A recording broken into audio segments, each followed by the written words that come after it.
Welcome to the Tribe of Testimonies. Here you will find conversations with faithful Native American members of the Church of Jesus Christ of Latter-day Saints, sharing their stories and their love of the Savior. My name's Andrea Hales. I'm Navajo, and I'm glad that you've decided to come and join us today. I'm on the phone this morning with Danielle DeClay. She reached out to me. One of her friends was on recently, and that was a good influence, and so Danielle reached out to me. So Danielle, would you please introduce yourself in your tribal way as much as possible? If it's in your language, great. If it's not, that's fine. Not everybody speaks their language, and some languages are dead. Danielle DeClay. Good morning. My name is Danielle DeClay. I'm from the White Mountain Apache tribe. I reside here on the Fort Apache Indian Reservation in White River, Arizona. Cool. Danielle, would you share something that you love about your heritage as it relates to the gospel of Jesus Christ? It can be pretty much anything. A story, a celebration, a way of life, a ceremony. What do you love about your heritage as it relates to the gospel? What I like about my heritage is I like that we're included in the Book of Mormon, because I flip through the pages of the Bible and I'm like, where are we? Where's our people?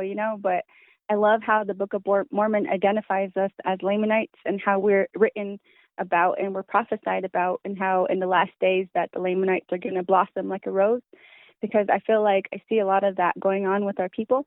Like they're in the spotlight recently at the Grammys. I was just like, wow, the world is finally getting to see how beautiful our people are. And I really like how our heritage is something that we continue to embrace with different tribes. And I really feel proud of my tribe. Our tribe is just super wealthy when it comes to our heritage and our culture, because it's something we embrace as a tribe and we're able to share with others. And when it comes back to being a Lamanite and being a member of this tribe, I think that it just gives me a lot of pride to represent and as a Lamanite going forward in these last days and living on a reservation where there's a lot of poverty. I think it really keeps me humble, and it makes me do so much work every day because there's so many people that need help here.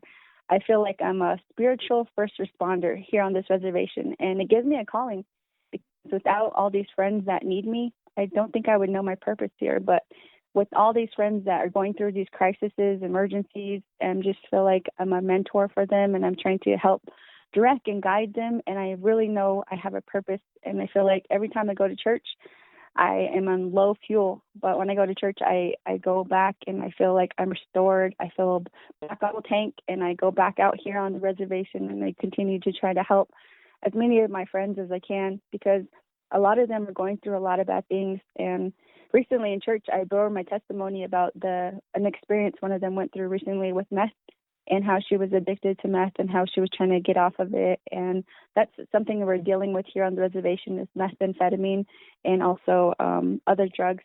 And somebody said that you are who you hang out with. Usually if you hang out with druggies, you're going to end up being a druggie. But I know when it comes to Jesus Christ, that he did sit down with sinners and he never became one.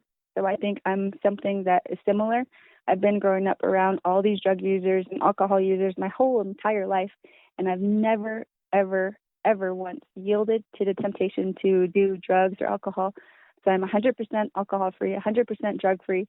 How is that possible living on this reservation and growing up with the same people? How is it that I was untouched by it? I think it was the church. I know it's the church because they had the word of wisdom, and that was established in me when I was a child, because when I was a kid, a lot of my relatives died, and it was alcohol that was taking all of them. And I went to so many funerals when I was a child that I was really upset, and I just was like, no, I'm never going to drink, because this is what drinking causes. It causes sadness and misery and depression, because we lose so many of our family members too soon. So that's where I'm at right now, is this crisis here on the reservation. And it's a lot. It's very overwhelming. And I'm so thankful for the church, because it helps restore me, like I said. Yeah. Wow. I have been spared that kind of a growing up, but I know there's so many other people that is not in their in their life story that they are spared. So I appreciate you speaking plainly and boldly about that. Were you raised as a member of the Church of Jesus Christ of Latter-day Saints?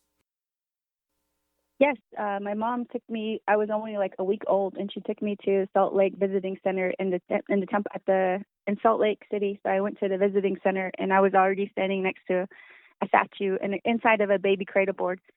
She was holding it up, and that's how soon I was introduced to the church. Like probably even before I was born, she was taking me to church in her tummy. So I've been a member my entire life. However, I did fall away at one point, and I did get excommunicated at one point of my church experience because they call that the mist of darkness. So I lived in apostasy, and I followed that. I went into that mist of darkness, and I got lost for a while. But what happened to me was I was in an explosion, and during that explosion, I heard the voice of God. I was on fire. The whole room was engulfed in flames. It was propane, so it spilled up into the air, and it engulfed the whole entire room in flames within a matter of a second. And I was standing there, and I was okay with dying, and dying was not hard. It was not hurtful, and I started to get really sleepy, and my soul was ready to die at that point, and I was going to go ahead and give up. But then I heard a voice, a clear voice that said, "Run." That's all it said to me. It said that, and I guess apparently my shoes had got melted to the ground or to the floor, the wooden floor, so I was unable to move, and I was going through shock. I was just like in shock. I didn't move at all. I was just standing there burning.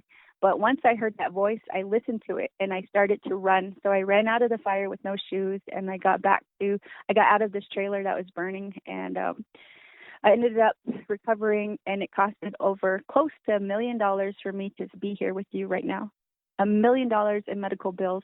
And I was an entrepreneur, and I didn't have insurance. But when I was unconscious, my mom signed me up for insurance. And thankfully, Jesus Christ helped me pay that debt, because right now I'm debt free from those medical bills. And I'm just so thankful for family and to Jesus, because without that, I wouldn't be here sitting with you, and I wouldn't be here talking with you. And I know that all of that was done with the help of Jesus Christ, because I healed, and I ended up losing 50% of my skin.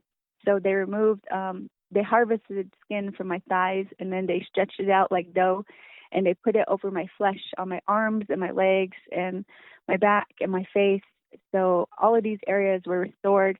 And after all of this was over, I was a single parent, and my daughter was like a few months old, and I couldn't feel sorry for myself as a burn survivor. I had to get better. I had to recover. I had to carry her, and my arms were burnt, and I couldn't even carry her. So I ended up just using a stroller. I would put her in a stroller with my hands, and then I would like wheel her to like go take a bath, and then I wasn't able to carry her for almost a year, even though I was out of the hospital because of all the burns on my arms. So eventually, after going to physical therapy and going back to the church, I was able to be completely restored.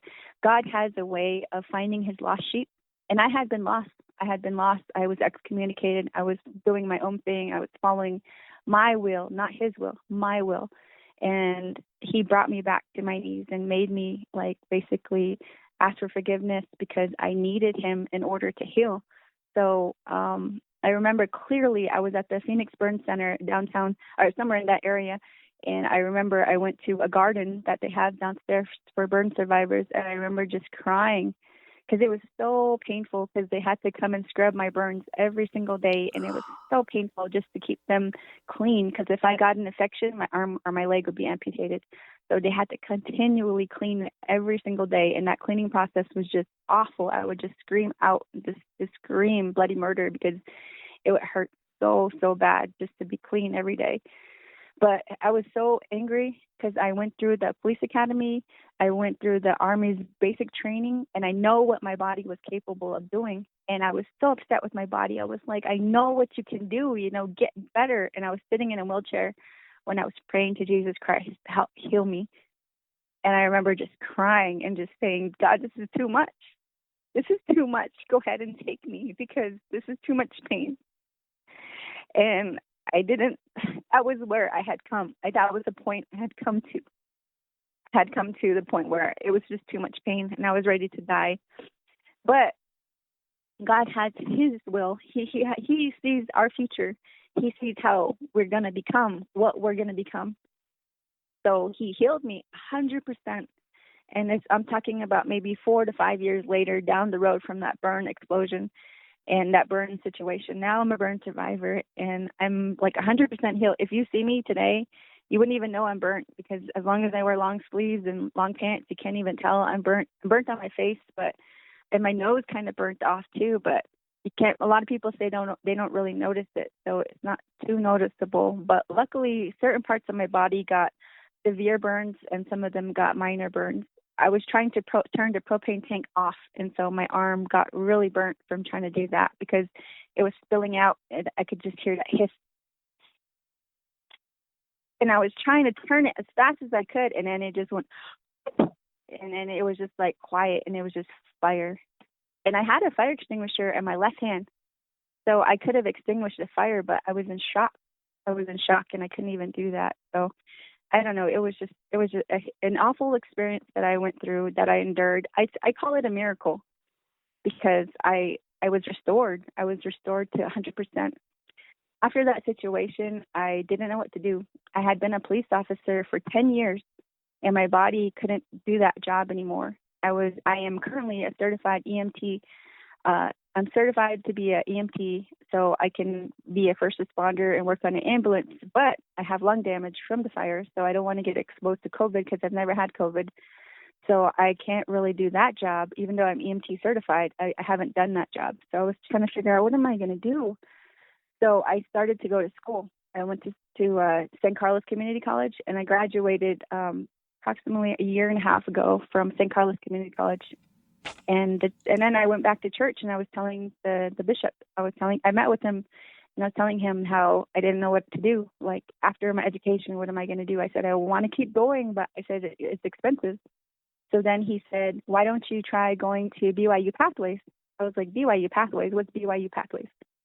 So he told me BYU Pathways is a program where it's an education. And I said, but I don't want to move to Utah. I don't want to move. I love Res Life. I don't want to go anywhere. So he said, no, you can go to school online. And I was like, great. So that's when that door opened up. And now currently, I'm a current student at BYU, and also at Ensign Community College, which is a branch off of BYU. So I'm currently a full-time student. And after I get my bachelor's degree, I'm trying to save up money so I can attend law school, because BYU also has a law school, but you have to have a bachelor's degree first, and you have to take an LSAT exam, and then you can get into law school. And I have to go to law school for 3 years in Provo. So that's the goal. And I think without this church, I would have no direction. I think I probably would be a disabled veteran that would just be home and depressed at this point. But thanks to the gospel, thanks to all these inspirational people within the church, I feel like I have clear direction. And they told us to always ask a question before you watch General Conference. This last General Conference, I asked a question about school. Should I go to school or should I not? Should I do this law school thing or not? I was like, should I? Because my life right now is great, and I love it. But I think Heavenly Father has a bigger plan for me, a greater plan for me. So when I was watching General Conference, that's what I was asking. Should I go or not? And 2 of the speakers during General Conference were lawyers. And they talked about their experience. And I was just like, it was just like a light at the end of the tunnel. Like, they had already gone through that experience. And one of the lawyers, he talked about helping others, preparing them for court. And I was thinking, geez, I always thought lawyers are kind of like not really that great, because I talked to one of my police officer friends, and he was like, well, if you become a lawyer and we throw people in jail, you're going to help get him out of jail. He's like, how do you feel about that? And I was like, all right, that does not sound good. So it was like, yeah, we go through all these things as law enforcement to capture these DUI drivers. And he's like, you're just going to get them out. He's like, why would you do that? And so I just felt like, I don't know, I wasn't sure. But after hearing the talk from the General Conference, that lawyer that talked about helping people. And he talked about how there was service involved in being a lawyer. So I think that's a good calling for me. So that's where I'm headed right now, is law school. That's amazing. I know people you can talk to when you're ready. That's amazing. So how old is your little girl? Do you have more than one kid or just one girl? I have one 5-year old that I adopted, and she's just the best decision I ever made in my life. I don't think I was ever happy in my life until she came into my life. I just got a phone call. You want a baby? It's just for 2 weeks. It was a CPS worker, a caseworker. She said it's just for 2 weeks, and then I said okay. I went to the hospital and I picked up this small baby, and the baby was so beautiful, and I instantly fell in love with her. So, so because I fell in love with her, I ended up asking if I could keep her. So I went through the court process and ended up keeping her and giving her a forever home. So now she's going to be with our family forever, and I'm really proud of that experience because it really taught me a lot about motherhood that I wouldn't have been given this opportunity without the adoption. So I'm really thankful that that was that opportunity that was offered to me because it's one of the best things that ever happened in my life is having a baby to take care of because it humbles you and it makes you stronger because I feel like I have to go to school in order to provide her a better life, you know, a better education. We have to leave so she can get a better education out there in the world. So that's what we're going to do. That's our plan. So she's a big motivator in all of this because I look at her and I just want to give her the world, you know. I want to give her more than what I have. And we come from a very humble background. Like we are just as average. We make this average income here on the res, and we're not poor, but we're not rich either. But we're just right. But I just want her to have more. So that's why I'm working so hard in school right now. It's just because of her. Yeah. So your burn accident was about 5 years ago. Approximately, yes. Yeah. Wow. And what you said that you had a voice that told you to run. What other angels have you both those seen and unseen who have blessed your lives? Who has blessed your life since that accident? So what happened during the accident is my mom, she stayed with me in the hospital almost the entire duration, which was over a month or so. She ended up leaving work. She asked for people to donate to her from work.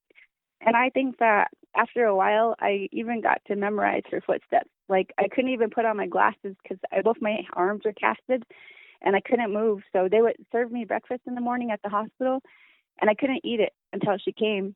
So I would wait for her. You know, I would listen out for her footsteps. And I started to memorize my mom's footsteps, exactly how they sounded. So eventually, I think that it really opened my eyes to who's really there for you at the end of your life when you're on your deathbed. It was my family. So now I really put them first, and I try to help them first. And with any income that I make, I invest in them and I help them because they were the ones that were there for me. I did have some friends there, a lot of police officers from the Salt River community. They came and they visited me and they brought flowers, and I was really really surprised at that because I hadn't worked for them for a couple years, but still those officers they came and they checked on me. It was really cool to see that and to have people care about you like that. And when it came to my mom, though, I think that she's a ride or die in my life. Like she was there when I was just like going through so much. Like not only did that burn situation affect me spiritually, it also affected me mentally. I went through this mental crisis there in the hospital where I experienced what Elma the younger experienced, where he was mute. So I couldn't talk. I got to this point where one day I could see my family, but I couldn't talk to them. And I think that day, somehow, I think I was mute for a whole day. And that evening, my sister, she said, my mom actually called my sister and said, I think she's going to die. So you better get all the family here because I think she's going to die. So they ended up, my sister called one of the priesthood holders in her ward in Phoenix or Ahwatukee, and that person responded at maybe 10 o'clock at night. And they came and they gave me a priesthood blessing. And the following morning, I was finally able to talk. And it was really strange, but I experienced that situation. And I think part of the reason why I experienced that was because, like I said, I had been living in apostasy and I needed to repent. So that experience kind of opened up my eyes to what the Lord is capable of doing. And never in my life had I really, really, truly taken the gospel seriously until that situation happened, until I actually heard her voice, until I actually went mute. And I just, it was a very humbling experience because like a lot of the stories in the Book of Mormon in the Bible, they sometimes I wonder if they're true or not, but actually going through them and experiencing them, like what the power of the priesthood can do, what the power of prayer can do when somebody prays for you, and even when it's a priest that prays for you and has that the special keys that were given through Elijah, those kind of keys worked for me because it brought me back, and I was okay. I was okay the following day and was restored back to normal. So it was just a really scary experience that I went through. I went through so much while I was there, and usually you don't hear that with burn survivors. Like when you talk about to other burn survivors, you wonder how their mental health went. And it's not. I don't think it was as traumatic as mine because we really went through a lot as a family when I was there at the hospital. Just a lot of scary things. But yeah, I really appreciate my family more than anything now because their prayers help heal me. And I think that's something from the community that I'm adept to here too. Here in my community, a lot of people prayed for me, and my mom was putting it on Facebook, pray for my daughter, please pray for her. And she put my name in the temple, and a lot of people helped pray for me. And I think all those prayers were answered because here I am. Mm-hmm. And if they had not been answered, I don't think I would be here right now. I honestly don't think I would have survived that. So I'm so thankful, and I'm so in debt to every person that prayed for me. I wish I could help every single person, So I know that prayer works because it worked on me. And I am proof that God performs miracles on this earth. And I think that's what one day I'll be writing. It's called The Book of Danielle. And that's going to be my book. It's going to be talking about this miracle that I just talked about with you. It's going to talk about more details about what the situation was and how I came through it. But I know at the end of the day that he is here. He's actually literally alive. Because in that experience, it really opened up my eyes to how involved he is in your life. We think of him as a person in the story, but he's not. He's here. He's here. He's alive. He lives. Yeah.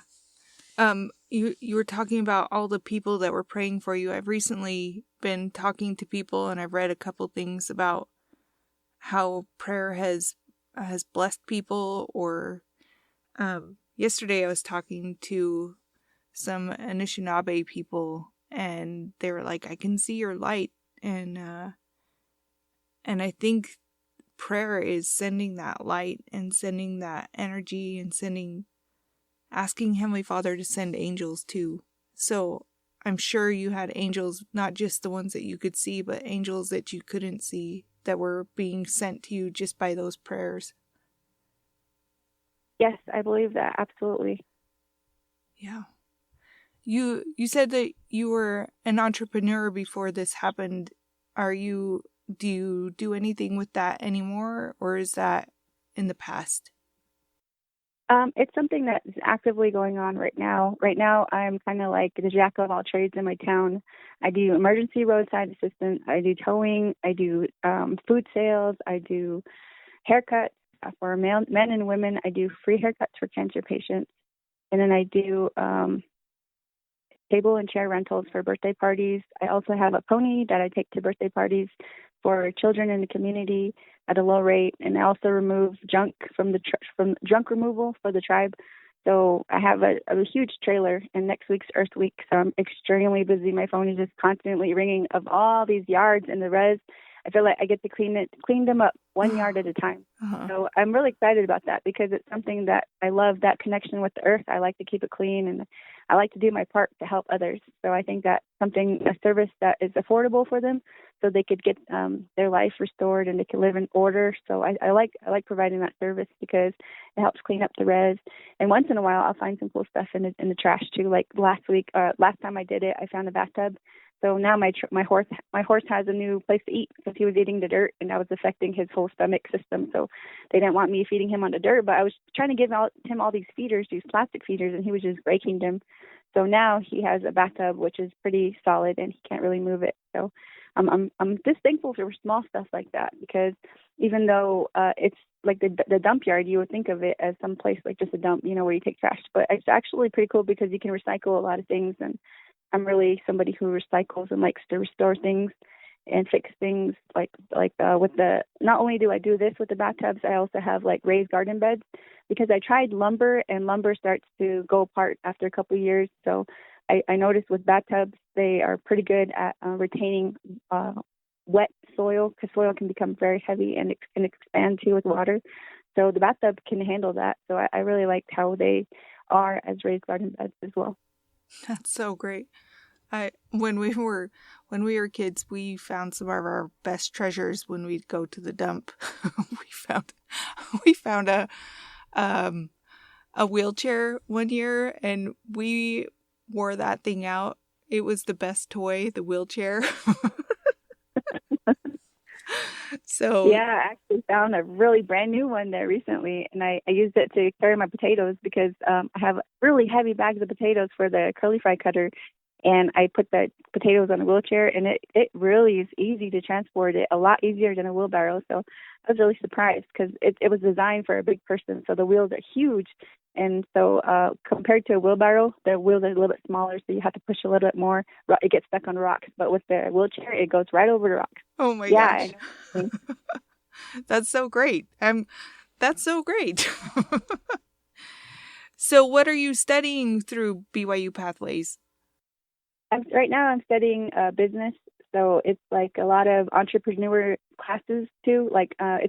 I'm majoring in communication, but they have like a lot of emphasis on business. So it goes really hand on hand, because a lot of the things I learn, I apply immediately.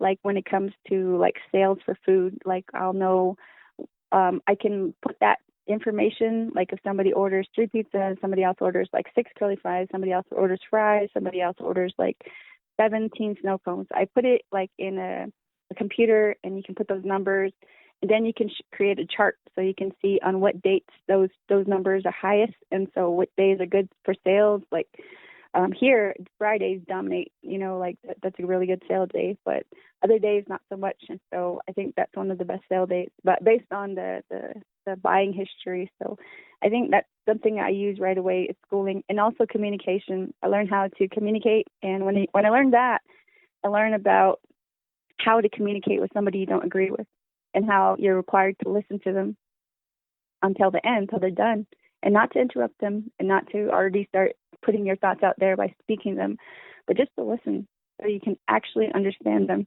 And I think that really improves communication if you do that, if you take the time to listen, because listeners, they're really underrated, but I think they're so valuable. So that's something I'm learning at school, is how to listen, which I think I've not done as a police officer, because when I was a cop, it was ATM, ask, tell, make. I ask you to do something, I tell you to do something, I make you do something. So now it's like rewinding that, and now I'm back to communication where that's not how it works. You have to break it down, and you have to go through all these steps. So about like conflict management, and like we were talking recently in school about conflict management, how you have to, like, there's different things when you present like statistics versus stories, how stories affect the frontal lobe of the brain versus statistics, they affect a different part of your brain. The majority of people use the frontal lobe, and that really covers a lot of emotion. So stories, that really bring out a lot of activity in the frontal lobe. So it's proven that when you speak and you present a talk in church or any talk, to start with a story, because immediately you activate that frontal lobe. So it's pretty cool, because I never knew that. And so they really break down a lot of these different types of things to present, a lot of things to consider when you present either a presentation or something, just any kind of like a testimony at church, So I think that it's really helped me evolve the education, because without it, I think that I would still be miscommunicating. I would still be having some trouble there. So I'm so grateful for school, and I'm so grateful to go to this university here on the reservation in the comfort of my home. And it's like something you can do at your pace, on your schedule. They do have like timelines at the end of the week or during the week, but as long as you follow like a time management schedule and you're really good with time, it's really something that you can manage, because I think that it can be challenging but it's something you can manage. So I really like the opportunity I have to go to online school, and it's affordable too. And then for the members of the church, they offer like a discounted rate for tuition. And then on top of that, there's there's different grants that you can get to help reduce your tuition too. So it's really really affordable. I encourage everybody to consider attending. First of all, San Carlos Community College or TOCC, Tohono O'odham Community College, because those two are free tuition for Native Americans at this point. And then they do offer reduced tuition for non-natives. And then if you any members of the church, I would strongly encourage you to try BYU Pathways. And then if you finish the pathway program, you can also transfer to your program of choice, which would help you obtain a bachelor's at affordable rate, because I know right now schools are very expensive. So this is a school I can afford, and I really like that I can afford it and still be here on my reservation. Mm-hmm. Yeah, I think that's super great. Sorry. You also mentioned in passing that you did Army basic training. Did you serve in the Army?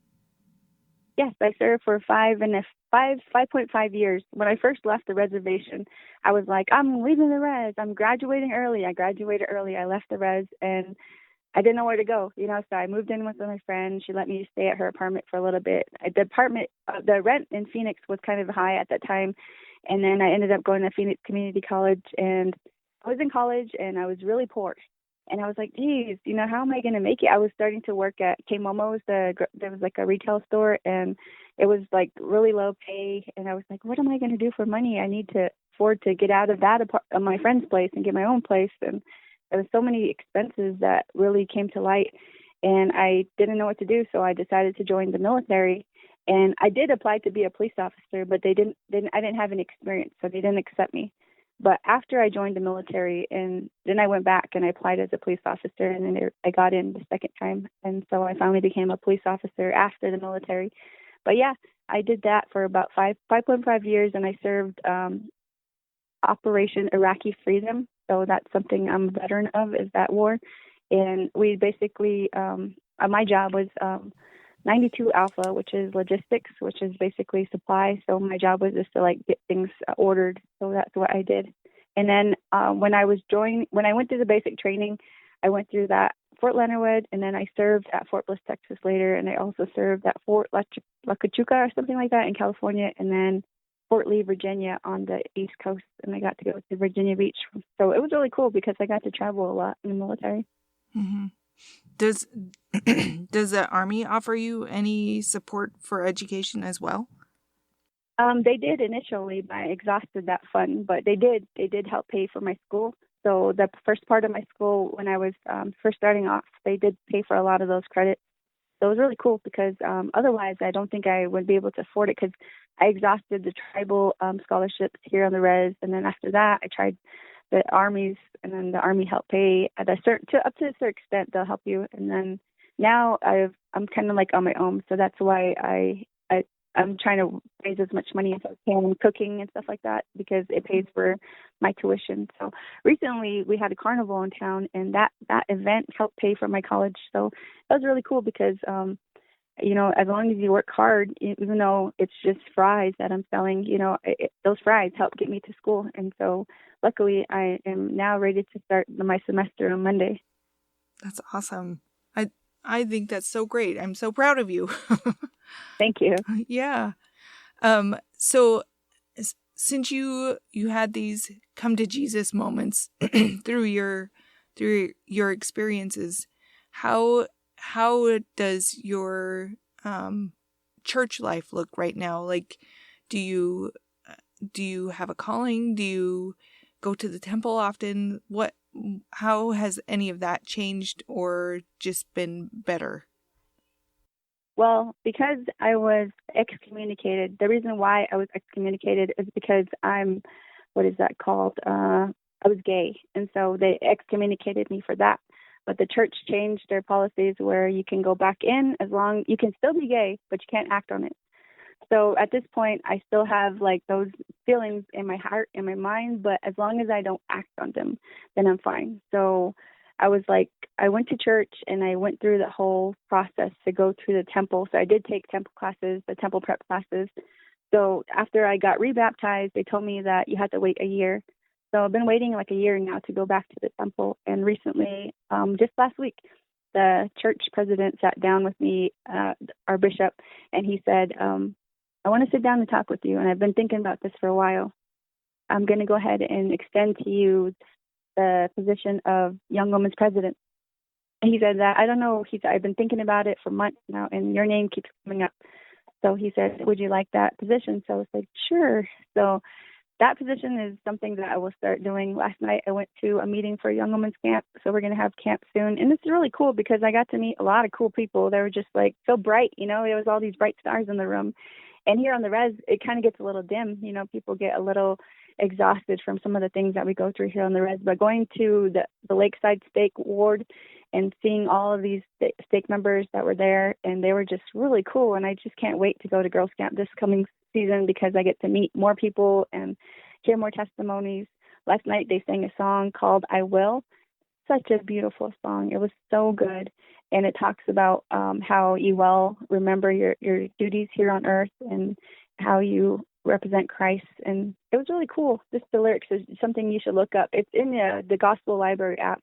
If you go to the children's section, not the children, I think the youth section, it's in there. It's a song called I Will. But if you read the lyrics, they're so powerful. And that really touched my heart last night. And I think that experience is something that I'm not prepared for. I have so much on my plate, you know, but I know that they said in a general conference talk that you should accept the calling when you are so like the busiest. So I was like, okay, so I'm just going to go ahead and go forward, march forward with this calling. And it's a lot more to put on my plate, but I know I can handle it with time management because I'm handling everything else. So it's just one more thing that I'm excited for because I get to meet more people and teach them. And I like that opportunity to work with the youth because that's our future. You know, that's the future of the res. And that's going to be somebody who's going to take over the church after like all these others are gone, you know. So these youth are really important to the church. So I think that they're a really good investment for the church because they're the ones that are going to carry the light forward as time goes on. And I see that with my daughter too. Like I'm so excited for her because she'll have that opportunity one day too. And I think that this church is wonderful because it's going to offer her a lot of opportunities, the same one as me too. So with school, so I'm really excited for her too because the future looks bright. You know, it's affordable, it's bright. Because everywhere else, it's so dark, it's so expensive. But here with this church, I'm so glad that I went because I know one of my Facebook friends was like, man, I did not like my mom dragging me to the Church of Jesus Christ of Latter-day Saints because it was 4 hours long. I really dreaded it. And I commented it on his post. I was like, I'm glad she took me because if she didn't take me, I wouldn't be given the opportunity to go to law school. So I'm glad she brought me to this specific church because this specific church is the only true church on all the face of the earth. And this church has its own college. This church knows how to manage its finances to give this kind of opportunity to its ward member or its members. And I think it's such a beautiful thing that they don't take the money like politicians. You know, they don't use it however they want to buy a new truck. You know, you don't see the profit rolling in like a Lexus, even though, or something super expensive that, you know, just because he has access to all our tithing money. I don't see that with the church. I don't see that kind of corruption. So I'm so proud to be a member where they use those funds to go towards like the Red Cross, and they combine with other churches to help across the country. So I really like that. And I like that they're helping with school because that's where here on the reservation, that's where I need it most is because there's no schools here. So that school is able to come in through the help of the internet and come here and help me go to school and help give me purpose and help me and my daughter have a future, you know, because I know with education, that's the only way to have a good job because I've worked all those other jobs, all those other fast food jobs, and I know they don't pay as well as this, and I know they're super demanding. So for a little pay, so I know with education that we're going to be okay as long as I keep going. So it's something like I feel like I'm yoked with Jesus Christ at this point. It's not something I'm carrying alone. This educational burden, it's something that the church is helping me carry. So I feel relief because I hear about other stories from the other members, and they talk about how they're also carrying a lot on their plate. They're also mothers and fathers of like 6 kids, and they're trying to go to church school too. So I do hear it in some of my classes, my institute classes, their experiences. And then the Church of Jesus Christ, when you do go to the BYU, they do mandate that you go to these religion courses. They mandate you take like several of them. So I think that's really cool too, because you're taking math or you're taking like communications, and then it balances out with when you take a religion class, because you get to meet in person, well, through Zoom, with all these other members from all over the country and all over the world. There was people in my last class, like from Brazil and all over the world. They're just all different countries. And it's really cool because I've never actually talked to a Brazilian until that class. So it was really cool. I like that. That's so great.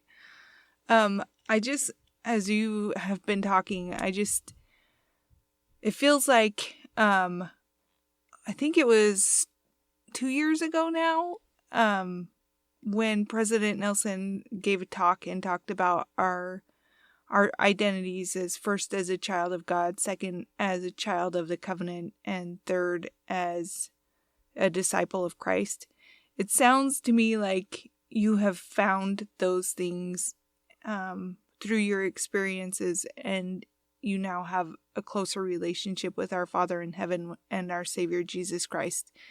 Is that something that you would agree with, or are you still working on that? Yeah, I agree with that wholeheartedly, because at first, like I said, it was about my will, my life, what I want to do, and that was really selfish of me to live that way for a while. But once I had that whole experience, I feel like he forged me by fire. He literally forged me by fire. And I'm his tool. I belong to him. It's not about me. It's his will. So I feel like now I know I'm a child of God. And I know that when I take the sacrament every Sunday, that it's like putting a name tag on my chest that says Jesus Christ, because we represent him. And I think that now I know what I'm supposed to do. And I know that I'm his tool. I'm his hands on earth. I'm doing his work. And I know my duty. And I feel like now I know. Before I think I got pretty selfish there and I lost my way through that mist of darkness. But I think if it weren't for that experience, I wouldn't know exactly what to hold on to at this point. And I know the temple is the next step. The president that met with me recently, he told me that you're ready to go to the temple now. So I'm so excited because I'm finally going to get to go for the first time. Ever since I was a kid, I used to go when I was a teen, but now I get to go as an adult. So I'm super excited about going, because I know what the last general conference it talks about all the blessings that are available when you go to the temple, when you get there. And I'm so excited to get there, because like you said, there's family members on the other side who are really needing their work done. The moment that I went to my family history class on a Wednesday night, I went and started doing my family history work, my family tree. And that night I went home and I heard my aunt's voice. She said, "Dee." And I turned around and I looked for her and I heard her voice so clearly. And I think it had to do with the temple class, because I think she's ready to have her work done. And I know my auntie's voice, and her name was Cindy Altaha. She was killed by a dog. There's no laws about dogs on the reservation, so she died in vain because they never created one after she died. So if you get killed by a dog, the dog owner still won't be held liable. So unfortunately, that was a terrible event for our family because she had died too soon. And because of that situation, it made me realize that I need to do temple work, because there are family members out there who need it done, and they're here, they're with us. They say the spirit world is closer than we think. And I believe that because I heard her voice, and I'm so excited to go because I'm excited to see and hear from my other families that are on the other side. So I'm looking forward to it as a very good thing, going to the temple. So, and then hearing the last general conference talk about all the blessings that you'll receive from going, that's what I'm excited about too, because I know when Jesus Christ comes back to the earth, that's where he's going. And we had to skip, and like in church where we had tickets and everybody with golden ticket got to go to the temple.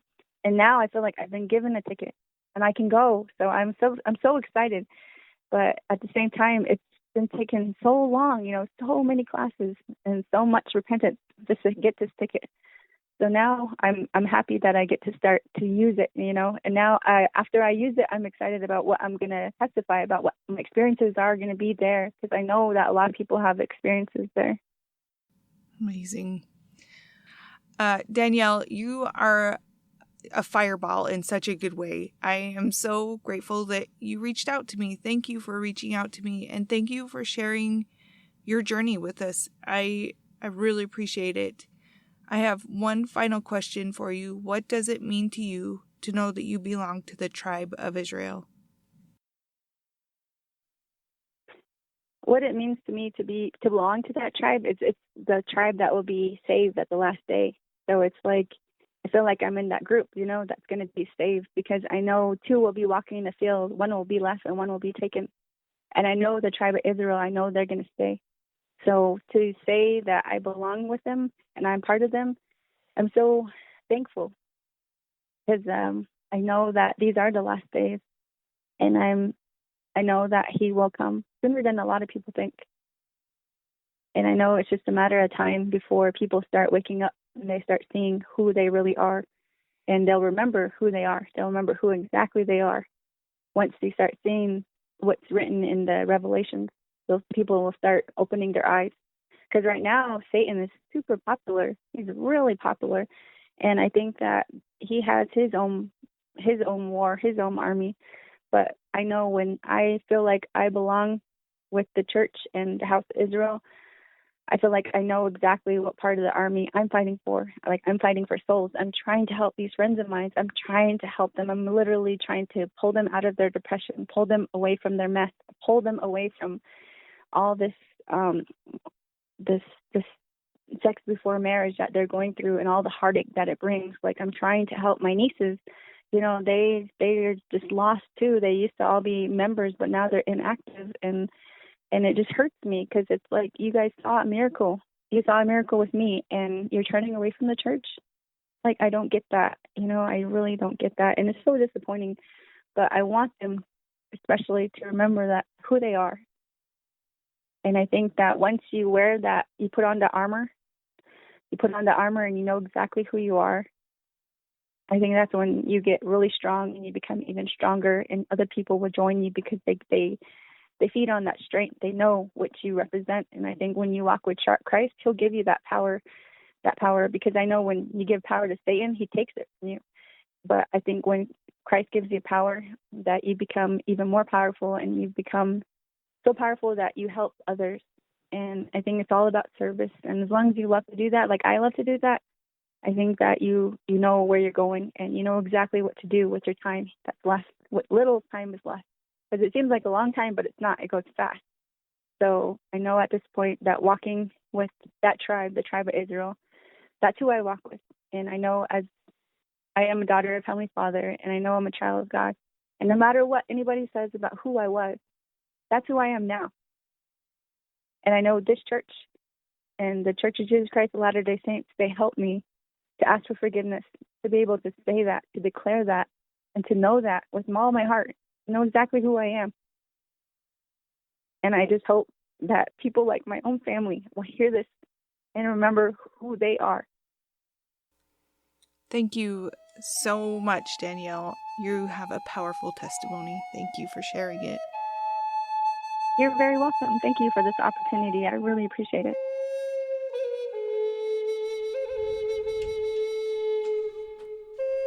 I've been pretty unwell lately. It's been a while, and I even actually went to the doctor because I had enough of it. So I went to the doctor on a Wednesday. Actually, they scheduled me 3 weeks out, and I'm like, no, it actually needs to be sooner than that. So then it was only 1 week out instead of 3. I saw the doctor on a Wednesday. The prescription she gave me came ready on Thursday morning, and so I went to Walmart to get it. And I was having a hard time at Walmart. Like, I couldn't breathe. I was having a hard time just getting some simple groceries. And then as I was leaving, I'm like, I feel even worse. I feel so bad. I called and canceled an appointment that I had in the afternoon, and I came home and slept. And so that was Thursday. Friday, I felt even worse than the day before. Saturday, I was even worse than the day before. I had to go to Sam's Club to get some stuff, and I couldn't push the cart. I made my kids push it. I was not well. I couldn't catch my breath walking in from the van to the couch. I couldn't catch my breath walking in from, it was that bad. And I was supposed to teach a combined young women class on Sunday, and I hadn't yet prepared it. I was going to. I had ideas. I knew what I wanted to do, but the more the day Saturday went on, I was like, I can't even sit down at the computer to prepare it. And if I can't even sit down to prepare it, there's no way I can present a lesson on Sunday. So I called the young women. I asked the young women president if she would do it, and she's like, sure. And I planned on going to an Instacare first thing Sunday morning. I was getting scared, actually, because I couldn't catch my breath. So as I went to bed Saturday night, I asked Mark to give me a priesthood blessing.